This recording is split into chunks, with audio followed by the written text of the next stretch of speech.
everyone, this is Alice, and thanks to Molly. Thank you, Molly. I have another research paper that's been posted I can give you some tips on for APA style. So my hope is that you watch these and you apply any tips that you learn here to your own paper and repost it. Because at the end of the week on Sunday when I do grading, I'm going to be looking for things to be correct. And I'll look for the most recent version. So everyone feel free to watch this one and then compare the tips that I give to your own paper and make sure that you have things working. So we already had one paper that we went through, and now we're going to look at Molly's here. So nice setup of the running head.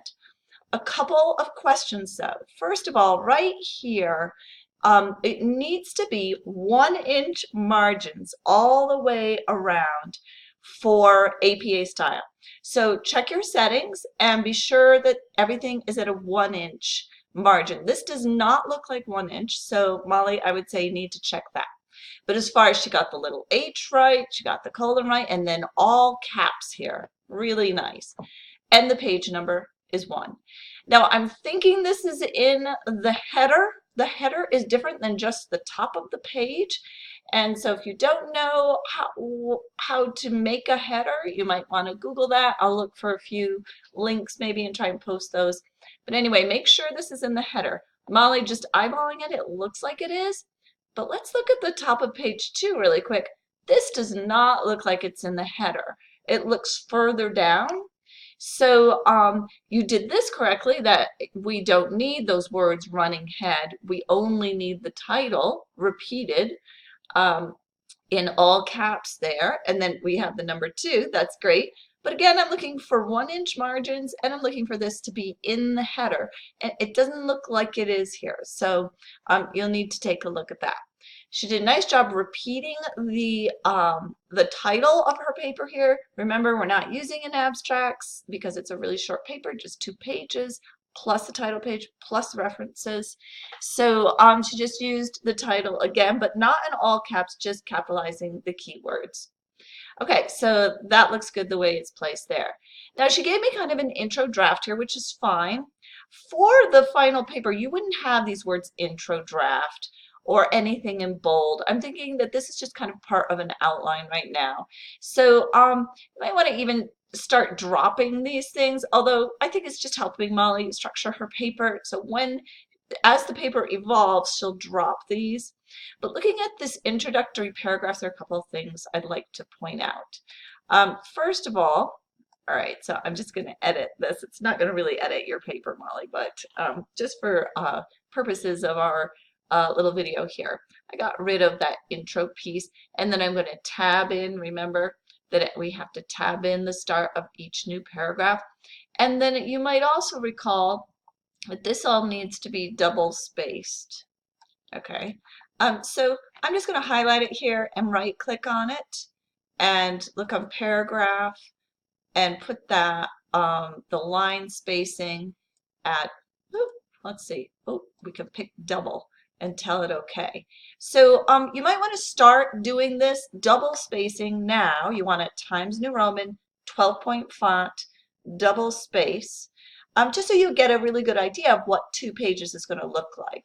So I just did it here for this section. You would, of course, set it up for double spacing for your entire paper.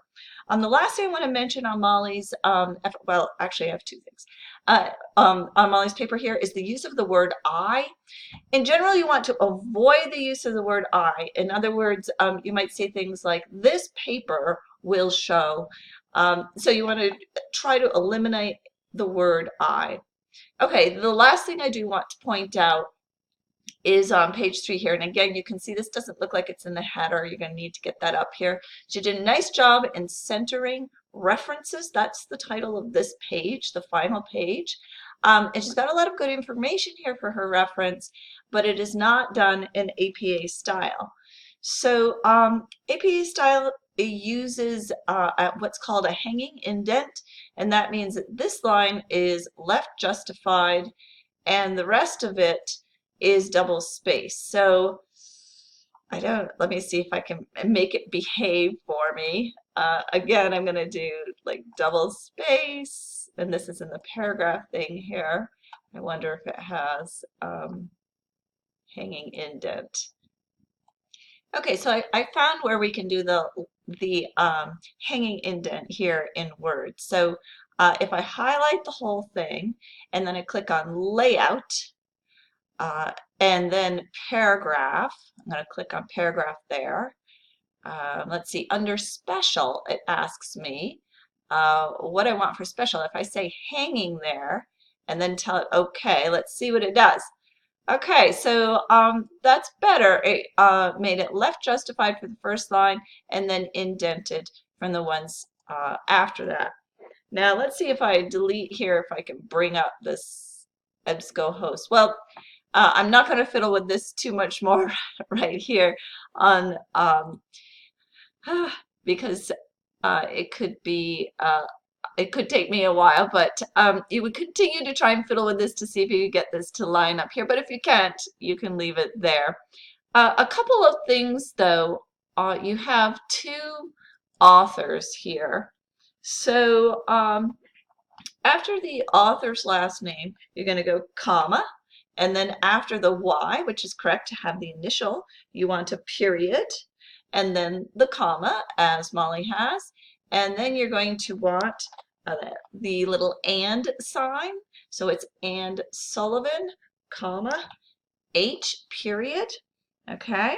And then right in here, we need to change it so that we have the year. So 2013, I believe, is the year of the publication. So we're going to delete the year from right here.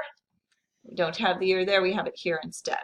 So Molly did do this correctly as far as having the title of the article itself in regular font, and then the journal article named International Journal of Childbirth Education is in italics. Okay, so I think we have an extra thing right there. Not a period here, but a comma.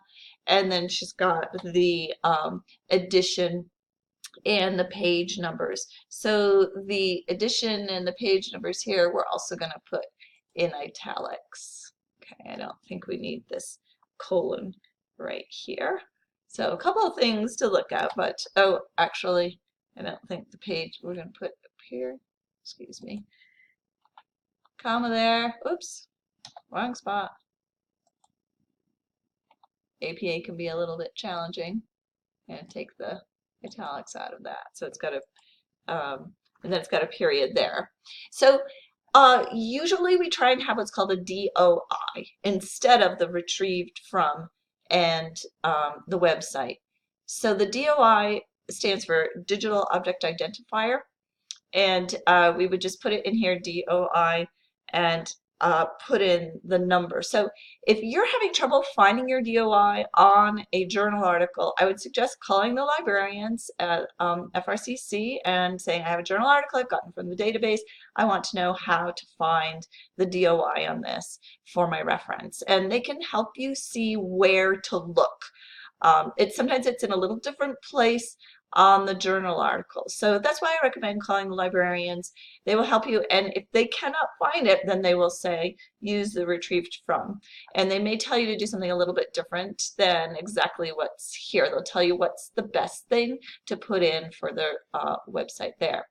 Okay, so that's a little more information on references, and thank you for your patience in going back and correcting your own draft and then reposting it.